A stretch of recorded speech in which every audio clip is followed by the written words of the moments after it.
Boa tarde, meu povo. Como estão todos? Espero que estejam todos bem. Bom, vamos comentar uma coisa, uma aula que eu dei um tempo atrás sobre vitamina D. Eu peguei só alguns poucos slides para a gente bater um papo sobre isso, da importância desse hormônio D, né? Fazia tempo que estava pensando em dar essa aula e hoje, essa mini aula, então bater um papo mais longo hoje sobre a vitamina D, o que ela pode fazer por você, né? Vamos lá, vamos dar uma introdução, começando pelo histórico, né? Como é que começou essa conversa de vitamina D? Fala-se que na pré-história, começa isso desde a pré-história, inclusive tem um trabalho mostrando que há uma previsão de que o surgimento da vitamina D primeiro foi sintetizado pelas algas, esse composto. E quando o Sol passou um tempo muito escuro, quando o Sol apareceu, com o contato do Sol com as algas, faria essa vitamina D ser produzida e aumentaria o nível de cálcio no mar. E esse cálcio foi a matéria básica para começar os primeiros animais. Por quê? Porque os ossos são formados por cálcio. Então, inclusive, se falou, eu coloquei aqui como os dinossauros aqui, né? Os dinossauros passaram um tempo extinto. Por quê? Porque para ter síntese de vitamina D tem que ter sol. Houve um período da pré-história em que houve explosões e passou um bom tempo sem sol. E isso acha-se, os cientistas, que foi a causa do desaparecimento dos dinossauros. Porque sem o sol não existia vitamina D. E sem vitamina D não existia ossos saudáveis e os dinossauros começaram a morrer. Não tinham condições de ficar nem em pé. E nem tampouco os tiranossauros voarem. Pelo esqueleto frágil, pela falta de vitamina D. É uma hipótese que tem desde a antiguidade, né? Na pré-história, explicando o desaparecimento dos dinossauros, né? Olha só, desde aquela época o Sol já tinha efeito nisso. Depois que o Sol voltou, passou aquela fase escura e começaram realmente as algas se proliferarem, né? E produzir mais vitamina D, mais cálcio do mar. Isso começou a síntese dos primeiros animais, né? Como houve os dinossauros, que depois apareceram devido a esse período de escuridão. Bom, os egípcios antigos, né? No antigo Egito, já se praticava terapias, quer dizer, antes do surgimento do pai da medicina, que foi Hipócrates, né? Existia primeiro, antes da Grécia houve o Egito antigo, né? Junto com a Mesopotâmia. E no Egito existia uma cidade chamada Heliópolis, como o próprio nome diz, Hélios vem de sol, polis, cidade. Era o Cidade Sol. Por que a Cidade Sol? Em homenagem também ao Deus Sol, Amon-Ra. Não tinha estátua de Amon-Ra, o Deus Sol. E para doenças como doenças de pele, tuberculose, doenças pulmonares naquela época, eles faziam um tratamento somente com banho de sol. Olha só. E observaram que os pacientes melhoravam não tanto o humor, como também a parte óssea e a parte das doenças. Melhorava muito as doenças infecciosas com banhos de sol. Hoje essa cidade, eu acho que eu esqueci o nome da cidade, que hoje se chama, onde foi Heliópolis. É às margens do rio Nilo, tá? Depois de Cairo. Então Heliópolis é essa aqui, exatamente a cidade aqui, Cidade do Sol, onde no antigo Egito se tomava banhos de sol, né? A Heliópolis, Cidade Sol. E também dedicada ao Deus Sol, que é o Amon-Ra, né? Depois, na Pérsia, Heródoto, o grande historiador Heródoto, ele fala sobre uma grande doença óssea que não deixava os guerreiros persas em pé. E os capacetes deles mal conseguiam encaixar. Hoje se sabe que a doença se chama osteomalácia, né? É uma doença que dá uma deficiência no sistema ósseo devido à falta de vitamina D. Olha só. Eles andavam muito paramentados, protegidos do sol, no deserto lá do Irã, a antiga Pérsia, né? E eles andavam muito paramentados e mal se expunham ao sol. Então começaram a ter deformidades cranianas. O crânio afundava. E os capacetes ficavam mal adaptados. Exatamente devido à deficiência de vitamina D, na verdade, né? Era esse o problema. E depois na Grécia, Hipócrates usava o sol, como a helioterapia, né, como tratar doenças infecciosas também, como faziam os antigos egípcios. Os egípcios já usavam, e Hipócrates, pai da medicina moderna, falou que realmente o sol era muito bom para tratar tuberculose. Está aqui, esse TB aqui é tuberculose. Uma coisa interessante, né? Desde a antiguidade já sabia dos meios terapêuticos do sol. Veio o Edward Mellanby. O Mellanby era um inglês, vivia a época de 1902, e que observavam os cães nas docas. Ele era um trabalhador das docas. Já observaram que nas docas ele conseguiu observar que vários cachorros, vários cães andando pelas docas, se alimentavam de resto de fígado. Os cachorros às vezes desmaiavam, ficavam arrastando as pernas, que hoje sabe que é osteomalácia, né? E aqueles cachorros que comiam aqueles restos de fígado, de peixe, dos bacalhau que tinha por lá, não tinha essa doença. Ele começou a identificar, caramba, então peraí, não tem? O que ele está vendo? E começaram a pesquisar.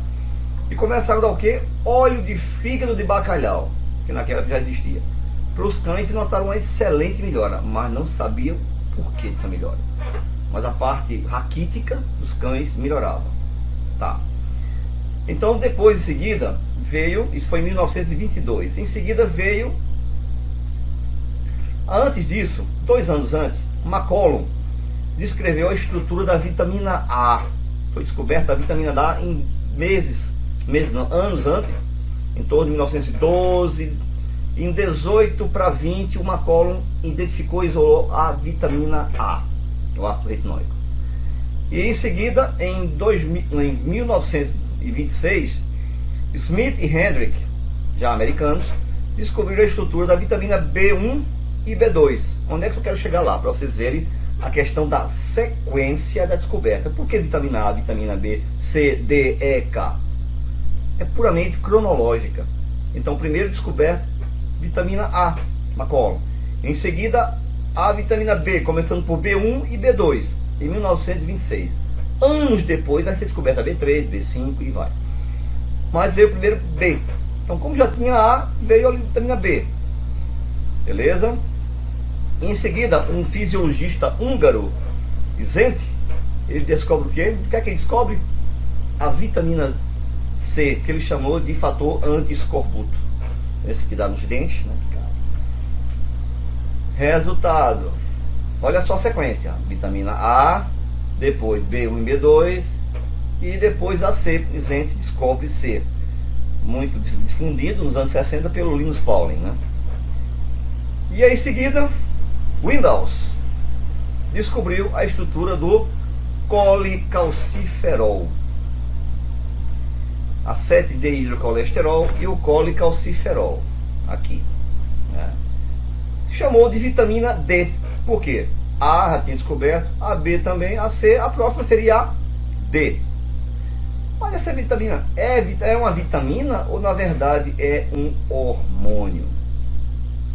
Só em 1970 que foram ver que era realmente um hormônio. Mas até então era vitamina A descoberta, B, C e D.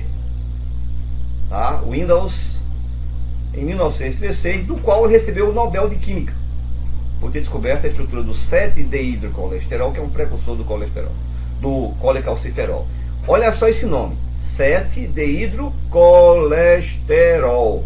Vamos ver daqui a pouco. Mas isso é um hormônio ou não? Ficaram intrigados com isso. E o professor Michael Hollick, em 1970, um endocrinologista, ele, na Universidade de Pensilvânia, descobriu a estrutura do calcidiol e do calcitriol. Vou entender a sequência mais na frente. Primeiro vem o 7-dehidrocolesterol, que o sol bate na pele e transforma em colecalciferol. O colecalciferol vai para o fígado e é transformado em calcidiol, que é o 25-hidroxi D3, que é o que a gente mede no sangue quando faz vitamina D no sangue, tá? Exame de sangue para detectar a vitamina D. Então vamos lá. E o calcitriol é produzido depois que o calcidiol sai do fígado e passa pelos rins, que é essa forma ativa da vitamina D. Mas vamos lá, está aqui Por que desconfiou que era um hormônio? Porque essa estrutura química aqui é muito parecida com a estrutura química dos hormônios. Isso na química se chama cicloperidroperfenadreno. Essa é a molécula mãe de todos os hormônios, masculinos e femininos. Testosterona, estradiol, progesterona, vocês conhecem, né? E olha só, a vitamina D era muito parecida. Olha só, muito parecida, tá? Chamado de secosterol. E aí, só em 70, que o professor Michael Holick descobriu que realmente a estrutura era um hormônio. Ou seja, a vitamina D, agora vocês estão sabendo que a vitamina D se chama de D por sequência cronológica, descoberto A, B, C, a próxima qual era? D, sequência alfabética. Mas em 70 descobriram que não é bem assim a coisa, que não era bem uma vitamina e sim um hormônio, um potente hormônio. Tá certo? Vamos para o próximo. E a ingesta de vitamina D? Olha só, os estudos mostram que em torno de 5.000 a 10.000 por dia. E tem colega médico com medo de passar vitamina D e passa 1.000, 2.000 unidades. Isso é muito bom, 1.000 e 2.000 unidades, é muito bom, sabe para quê? Para evitar aquilo que os cachorros tinham, algumas pessoas tinham no começo do século, raquitismo. É isso. Mas a dose é 5 a 10.000. Pode ser feito por suplementação, pelo sol. É isso. E onde é que está muito disponível? Esse aqui eu não vou nem falar muito, porque é mais a questão estatística. Que é mais frequente em zonas montanhosas, né? Porque está mais perto da radiação solar. E na zona rural. Porque a gente hoje não vive na rua, né? Então toma banho de sol. A gente sai de casa, se mora é difícil, já sai no estacionamento, não pega sol. Já sai no carro com película e filme, não pega sol. Entra no trabalho, passa o dia todo, não pega sol. Quando sai, já sai quase à noite, já não tem mais sol. Então há um déficit de vitamina D muito grande. É uma verdadeira pandemia, como existe o coronavírus, existe uma verdadeira pandemia de falta de vitamina D. Estima-se que em torno de 90% das pessoas têm deficiência de vitamina D. Isso é sério, principalmente no momento de pandemia, porque sabe-se que a vitamina D é um potente imunomodulador, ou seja, aumenta muito a sua imunidade. Isso é sério. Tá? Idosos, pessoas de raça negra têm menos vitamina D. Por quê? Por causa da pele. A melanina que cobre a pele da raça negra, evita com que o sol entre nas camadas mais profundas da pele. Isso leva a um déficit. Idoso, pelo enrijecimento da pele, pela perda da epiderme, uma boa parte da epiderme, a pele fica, como no popular, engelhada. Isso faz com que diminua. Então, em pessoas negras, em pessoas grávidas que têm outro feto que precisa de vitamina D, e pessoas idosas há uma necessidade maior de vitamina D. Beleza? Uma outra coisa interessante aqui embaixo, ó, o uso disseminado de protetor solar vai baixar muito sua vitamina D. Ah, mas dá câncer de pele. Minha gente, só precisa de 15, para quem tem pele clara, 15 minutos de sol. Só isso, 15 minutos de sol, só isso. Entendeu? E para quem tem pele mais escura, 25 minutos, 30 minutos. Depois você se lambuza de sol. Lhe garanto que com 15, 30 minutos não vai dar câncer de pele em ninguém. E sim, outra coisa, não é aquele solzinho da manhã não, tá? É sol quente mesmo. Quando vai pra praia, sol quente. Das 10 da manhã às 2, 3 da tarde. Porque é rico em ultravioleta B. E mais cedo da manhã é em ultravioleta A. Serve para relaxamento. Vamos ver daqui a pouco o slide. Liberação de endorfina pela própria pele, tá? Porque você sabe que faz isso. Vitamina D tem que ser com ultravioleta B de bola, tá certo? Aí só tem a partir das 10 da manhã. Beleza, então? Vamos lá, aqui não precisa. Tá aqui, ó. Deixa eu tirar isso aqui para vocês entenderem. Acabei de falar. Ultravioleta B, ultravioleta C e a A. A C mal penetra na pele. Poucos raios chegam na pele, graças a Deus, tá? O UVA, ele penetra mais profundamente na pele e causa alteração na derme. É o responsável, inclusive, por envelhecimento precoce, a pele ficar cheia de ruga. É ultravioleta A, tá certo? Ultravioleta B é o que a gente quer. O sol da manhã, pequeno, está aqui no VA. O sol da manhã, o sol quente, mais o VB. Ela penetra e libera aqui, ó, na camada basal, camada mais profunda da pele, da epiderme. A vitamina D é liberada, formando o colecalciferol, tá certo? O sol vem, bate na camada profunda da epiderme e transforma em vitamina D. Isso daqui é pigmentação na pele. Por isso que você, quando sai pra praia, chega bronzeado, por causa do depósito de melanina que foi produzido, o VB. Tá certo? A ultravioleta também libera aqui, ó, beta-endorfina. Por isso que as pessoas, quando chegam da praia, dizem: minha gente, como eu estou relaxado. Deu sono, relaxou. É exatamente por isso aqui. Porque ela libera beta-endorfina. Endorfina, ela relaxa. Tá certo? E também o VB e o VA. O VA vai até a derme, não é o caso. O VB atinge a nível de vitamina D e tem uma imunomodulação, ou seja, leva o seu sistema imunológico a uma melhor imunidade. Vamos lá. Como ela é produzida? Aqui, ó. 7-dehidrocolesterol é o primeiro, que é isso aqui, ó, 7-DHC, que é uma pré-vitamina D. Tá aqui o sol, de novo, radiação ultravioleta de 10 a 15 horas, como eu falei. Vamos dizer que é a pele, bate na pele, transforma em 7-dehidrocolesterol. 7-dehidrocolesterol. Vocês vão entender por que esse colesterol aqui grifado em vermelho. Depois se transforma em colecalciferol do sangue.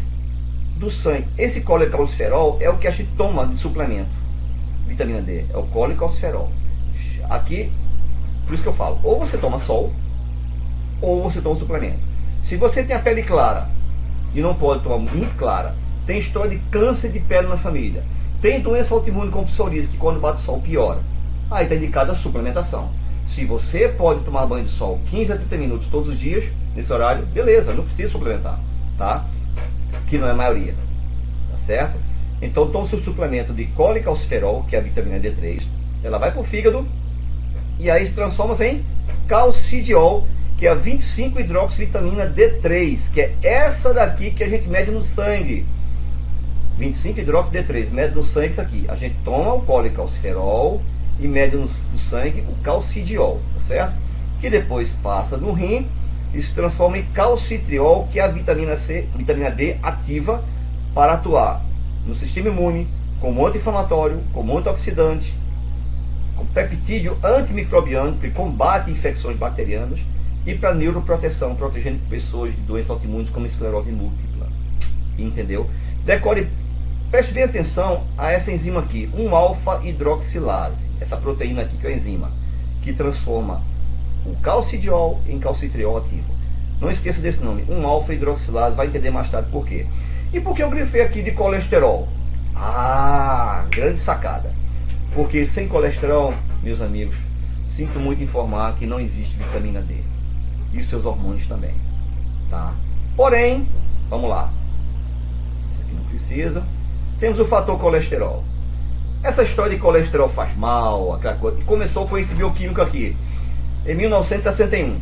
Dr. Ansel Keys, ele que inventou a teoria que o colesterol faz mal, que aumenta o risco cardiovascular e as pessoas podem infartar com colesterol, tá?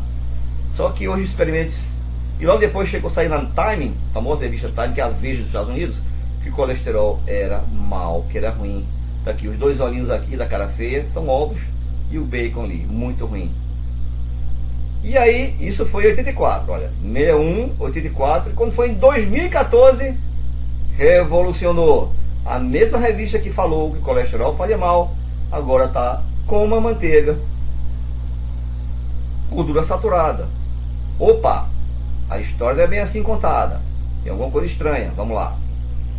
E aí, corroborando a Time, a Veja publica a redenção da gordura, olha só, 2012. E a época depois, Gordura Sem Medo, que é até o nome de um título de um livro que eu até tenho, a Nina Teicholz, uma investigadora, pesquisadora alemã. Liberar a gordura. Oi, o colesterol era ruim? Foi que houve. Vamos lá. Minha gente, sabendo que o nosso cérebro, ele é constituído em torno de 70% de colesterol. Como é que Papai do Céu vai deixar uma coisa ruim no organismo da gente? A história está um pouco mal contada. Tudo na vida, o que é em excesso, o que é ruim. E o que está faltando é que é ruim também. O excesso e o que está em falta é boa. Colesterol é uma coisa boa. Todas as células do organismo têm colesterol. A membrana celular é feita de colesterol. Agora, o seu excesso, aí não. É outra coisa, mas dizer colesterol, não. Tá certo? Inclusive, sinto muito dizer, no próximo slide, vou mostrar a você. Está aqui, ó, os dois livros que eu falei. Um cardiologista um americano, Stephen Sinatra, Dr. Sinatra, conhecido, e Johnny Baldwin, um famoso nutricionista lá. Lançaram o livro O Mito do Colesterol. É muito interessante essa leitura, eu tenho ele também. E o que eu falei, a Nina Teicholz, alemã, falando sobre a gordura sem medo. Um best-seller do New York Times. Beleza? E onde é que começa essa brincadeirinha? Aqui eu passar rápido, não precisa saber essa parte bioquímica aqui. Mas só para dizer que tudo começa com a substância lá em cima aqui, ó, chamada mevalonato. A química do segundo grau, coenzima Q10, gerando mevalonato. Aí vem um medicamento, por que eu coloquei isso? Um medicamento chamado estatina, que é usado para baixar o colesterol. Sabe, interessante, só uma curiosidade, rapidinho. Sabe como foi criada a estatina? Que vocês usam para baixar o colesterol, tá alto? A primeira estatina se chamava simvastatina, que existe hoje. O projeto era para ser criado como antifúngico. Era, para micose, antifúngico. Só como ele teve um péssimo resultado como antifúngico, e descobriram o efeito colateral desse medicamento, era o que? Ele bloqueava a síntese de colesterol dos fungos. Olha para ele, tem uma ação fúngica fraca, mas ele tinha um fator interessante, ele bloqueava o colesterol. Olha aí. E a indústria farmacêutica, como não dá um ponto sem nó, não ia perder viagem de milhões e milhões investidos em pesquisa. Então, a partir daí, começaram a dizer que o colesterol era o inimigo do homem, e o seu aumento estava ligado às mazelas possíveis. E aí começaram o quê? A indústria a fabricar N derivativos, que começou com a simvastatina e terminou atualmente com a atorvastatina, conhecido Lipton, e a rosuvastatina mais recente, que tem várias marcas, os Ovas, Cresto. E aí? Mas olha só, o que é que eu quero dizer? Por que vitamina D com isso? Porque sem colesterol não existe vitamina D, meu amigo. E a simvastatina, ela corta aqui, ó, aqui em cima. Então tudo que está aqui para baixo não é produzido. Olha só, coenzima Q10, que é responsável pela energia da gente, energia da mitocôndria da célula. Menaquinona, que é a vitamina K2, para a saúde dos vasos, saúde cardiovascular. Vitamina E, vitamina K1, aqui a vitamina E, tocoferol. Tudo isso foi depois dessa síntese, foi bloqueado lá em cima. Terminando aqui, embaixo, que é o próximo slide, que é quem mais, que menos? O nosso colesterol, tá aqui. Que produz o quê? A vitamina D, minha gente, tá aqui, a vitamina D, que produz os hormônios femininos, os ácidos biliares. Tá aqui, ó. Colesterol produzindo a progesterona das mulheres, cortisol, o DEA, a androstenodiana. Aqui o resumozinho. Pregnenolona. Sabe o que serve esse hormônio? Quem tem Alzheimer tem baixíssimos níveis de pregnenolona no sangue. É um hormônio que atua no hipocampo, uma região do cérebro que é responsável pela memória de curto prazo. Por isso que o Alzheimer no começo ele perde a memória de curto prazo, depois a de longo prazo. O paciente aí no começo do Alzheimer ele não consegue lembrar de coisas recentes que foram feitas, mas lembra de coisas antigas. Deficiência provavelmente desse hormônio aqui, pregnenolona. Tá? A pregnenolona dá progesterona, dá aldosterona, cortisol, todos os hormônios, ó, testosterona dos homens, estradiol das mulheres, tudo vem do colesterol. E por que ele é tão demoníaco, o colesterol? Fica a pergunta que não quer calar. Eu não estou dizendo com isso que você tem colesterol elevado e você está muito elevado, acima de 300. Tem que tomar colesterol? Tem. Porque, como eu faço, tudo em excesso faz mal. Existe uma doença genética chamada hipercolesterolemia familiar. O que é isso? Se aumenta muito os níveis de colesterol no sangue, aí você tem que tomar acima de 300, se desconfia desse problema, e tem que tomar mesmo, tá? Mas dizer que 200, 240, 250 está alto o colesterol, minha gente, pelo amor de Deus, a gente precisa. E pelo contrário, tem vários trabalhos científicos mostrando que quando você baixa o colesterol a nível de 160, 180, aumenta seu índice de mortalidade. Colesterol até agora, estatina não mostrou até agora como prevenção primária. Mostrou como prevenção secundária. Ao diminuir mortalidade por uso de estatina, não foi comprovado. Tá certo? Não comprovei isso aí. Agora, para quem já teve um infarto, aí a estatina tem efeito. Porque tem um leve efeito anti-inflamatório. Não por baixar o colesterol, mas pelo efeito anti-inflamatório que ele tem. Fica aí. Quem nunca infartou, a mortalidade não diminuiu com o uso da estatina, sinto muito dizer. Agora, se tiver que tomar estatina, o que é que você faz? Repõe aquilo que ela tira. Ou seja, tomou estatina, você tem que tomar vitamina D, tem que tomar a coenzima Q10, tem que ver seus hormônios masculinos e femininos, tem que ver sua vitamina E, tudo isso. Vitamina K, tem que ver tudo isso. Se tiver baixa, tem que repor. Tanto é que os laboratórios já estão pensando em lançar as estatinas associadas com a coenzima Q10, que é o que causa inclusive mioglobinuria, causa a urina escura, problema muscular, as enzimas hepáticas aumentam. Acha-se hoje que é devido ao déficit da coenzima Q10 da mitocôndria. Tá? Vamos lá. Deixando de lado aí a estatina e o colesterol, está aqui. O que é que causa a vitamina D? A deficiência dela. Qual é a causa? Não tem sol. Usou protetor, desculpa o slide está em inglês, mas usou protetor solar. Pessoas de pele escura, em latitudes, moram na Europa, lá para cima, que tem pouco sol, e o inverno faz com que diminua o aporte de vitamina D na pele. Alguns medicamentos antiepiléticos, corticoides, antibiótico rifampicina, fitoterápicos como erva de São João, fazem diminuir o aporte de vitamina D. E doenças que têm má absorção, como doença de Crohn, doença celíaca devido ao glúten, e doenças hepáticas. Levando a quê? Depressão, asma, aumento do H. pylori no estômago, doenças autoimunes, diabetes tipo 1, são doenças autoimunes, tá certo? Crohn, artrite reumatoide, fraqueza muscular, déficit ósseo. E olha aqui, ó, câncer sim, ele tem uma ação para prevenção de câncer de mama, de intestino, de próstata e pâncreas. Imagina. Por que isso? Vai entender na frente. Vamos lá. A árvore do mal, a gente tem que cortar o mal pela raiz. Deficiência de nutrientes, dentre eles está aqui a vitamina D, falta de exercício, mente tóxica, genética ruim, digestão ruim por má alimentação, falta de sono, dieta pobre, toxinas, poluição ambiental, estresse e muita inflamação. Leva isso aqui, ó. Ansiedade, autismo, câncer, alergia, diabetes. E aí, no coração, ele tem alguma proteção? Sim. Na cardiologia tem seu uso. Inclusive tem uma colega nossa que lançou um livro da vitamina D nas doenças cardiovasculares, como prevenção de hipertensão. Principalmente, ele tem uma ação sobre a renina, que é um hormônio no rim. O que é que a renina faz? Quem toma losartana, lisinopril, losartana, captopril, enalapril, isso são derivados do metabolismo da renina. A vitamina D age lá em cima, age como fosse esses medicamentos. Tanto é que quem toma vitamina D, suplementa, e toma remédio para pressão, tem que recalcular a dose para não ficar muito forte, para a pressão não cair muito. Pensa bem.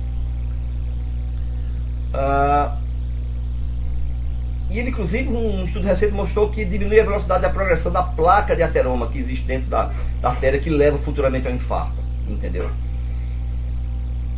E a níveis baixos circulantes de vitamina D constitui um fator isolado importante de acelerar essa formação de placa. No diabetes também tem efeito. Tem trabalho científico, olha aqui, ó. Quando foi visto aqui, já tinha 1.530.000 trabalhos só sobre diabetes e vitamina D. E obesidade? Já tinha 961.000 trabalhos só sobre vitamina D e obesidade. E não existe nada de trabalho científico. E na infectologia? A vitamina D estimula a produção desses antimicrobiano chamado catalecidinas defensinas. Por isso que Hipócrates e banho de sol, lembra do banho de sol lá atrás?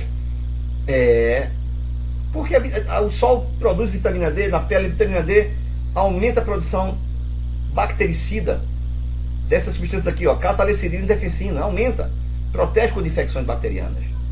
E estimula a retrociclina 2, que inibe o vírus da gripe. Olha aí, quem tem bons níveis de vitamina D raramente pega gripe, minha gente. E é tratado, ó, tuberculose pulmonar. Lembra de Hipócrates na Grécia Antiga, tratando tuberculose pulmonar? Aumenta, inclusive, nos aidéticos, HIV, as células CD4 e CD8 são células de defesa.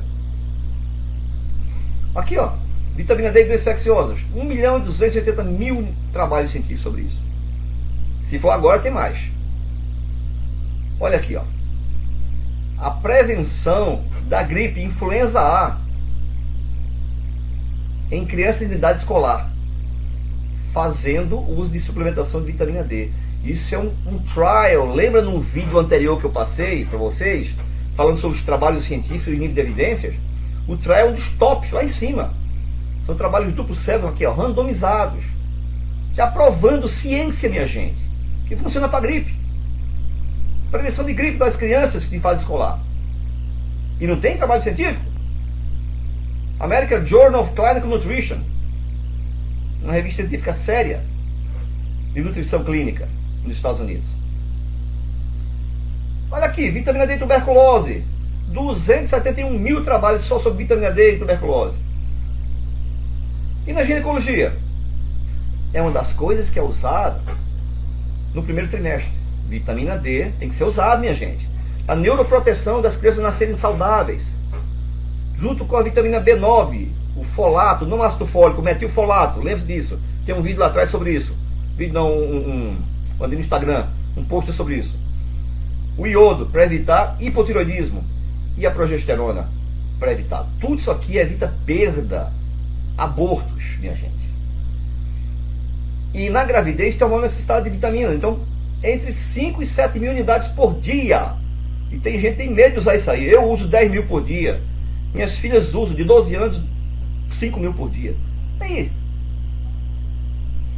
Existe uma síndrome antifosfolipídica autoimune, muito encontrada em mulheres hoje. Olha só, uma doença autoimune, tratada com vitamina D, minha gente. Como eu falei, o desenvolvimento neuronal evita-se, tem trabalhos mostrando isso hoje, a diminuição da quantidade de crianças nascidas autistas por uso de vitamina D, minha gente. Acordem. Bem como um bom sistema ósseo e a imunologia, melhor imunidade. Hoje, o autismo, transtorno do espectro autista, tem muito a ver hoje tem um traço autoimune, e a vitamina D está por trás de evitar a doença autoimune. Quem tem vitamina D baixa tem doença autoimune, pode ter doença autoimune. E um alerta que eu já fiz, que for tomar agora, a partir do ano que vem, a vacina contra o coronavírus, usem vitamina D, porque se tomar a vacina e se tiver baixos níveis de vitamina D, vocês estão propensos a ter doenças autoimunes depois, reações autoimunes. Mulheres que têm ovários policísticos, tem a ver também, a vitamina D tem uma ação sobre isso. Recém-nascidos que estão em deficiência de vitamina D, porque a mãe não fez uso de vitamina D na gravidez, olha aqui, aumenta em 6 vezes o risco de sermos futuros asmáticos. Isso é grave, minha gente. Isso é uma coisa de saúde pública, tem que ser tomado vitamina D. E no câncer, tem ação. Lembra daquela enzima alfa-hidroxilase que eu pedi a vocês para ver há pouco tempo? Que transforma o calcidiol em calcitriol? Toda célula tumoral tem uma alfa-hidroxilase dentro, ela precisa para controle de si próprio. Vitamina D está aqui. Vou abrir um parênteses aqui agora, olha só. Todo trabalho científico, quando é publicado numa revista internacional chamada Nature, que traduzindo é natureza, essa é a revista, acho que se não for a maior revista científica de respeito no mundo. Você tem uma ideia, para entrar um trabalho científico nessa revista, tem que passar de 2 a 5 anos em estudo, para ver se tem condições de entrar nessa revista. É uma revista séria.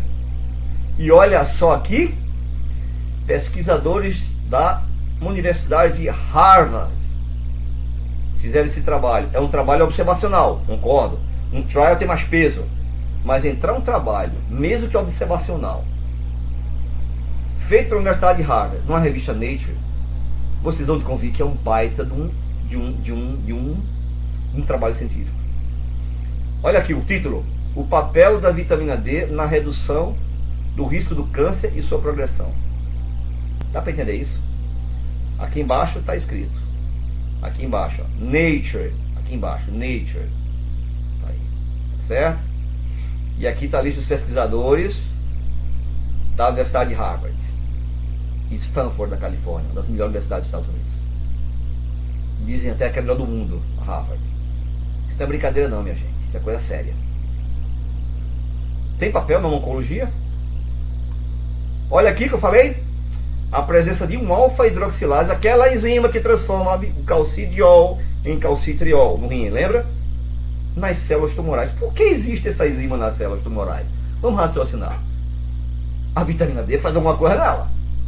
No mínimo, vocês têm que convir. Há de convir isso. Olha a importância, minha gente, da vitamina D. A ação, claro, depende do tecido envolvido e estadiamento. Não é todo câncer que ela serve. Se tu vai usar a vitamina D já no estadiamento final, ela também não é milagrosa. Tem a prevenção. Eu estou falando de prevenção. Inibe a inflamação, que câncer e inflamação tem tudo a ver. Uma pessoa muito inflamada tem mais propício a ter câncer. Inibição da angiogênese, o que é isso? Parar a formação de novos vasos que o câncer, a célula cancerosa produz. E tem estimulante da ecaderina, que é um gene supressor de metástase. Ou seja, em câncer de mama, além de prevenção, ele inibe que vá ter metástase. Olha que coisa linda. Tá certo? Aqui não precisa falar não. Olha aqui, o mesmo trabalho que eu mostrei há pouco tempo de Harvard. Falando sobre câncer de mama, câncer de intestino e câncer de próstata. Dá para entender isso? Aqui não vou ler não. Tá? Beleza, minha gente? Aqui eu vou parar nosso bate-papo aqui. Com essa imagem aqui de Natal. O Morro do Careca lá no fundo. E a praia de Ponta Negra, onde eu moro aqui pertinho. Tenham uma boa tarde. Espero que esse nosso bate-papo tenha valido para esclarecer vocês da importância da vitamina D, minha gente. Dr. Cícero Coimbra, eminente professor da Universidade Federal de São Paulo, do qual tive a honra de participar, ser um estagiário dele, em aprender o protocolo Coimbra, que é para tratar doenças autoimunes com altíssimas doses de vitamina D. A vitamina D é espetacular, minha gente. Realmente é espetacular. Fiquem em paz aí, um bom dia.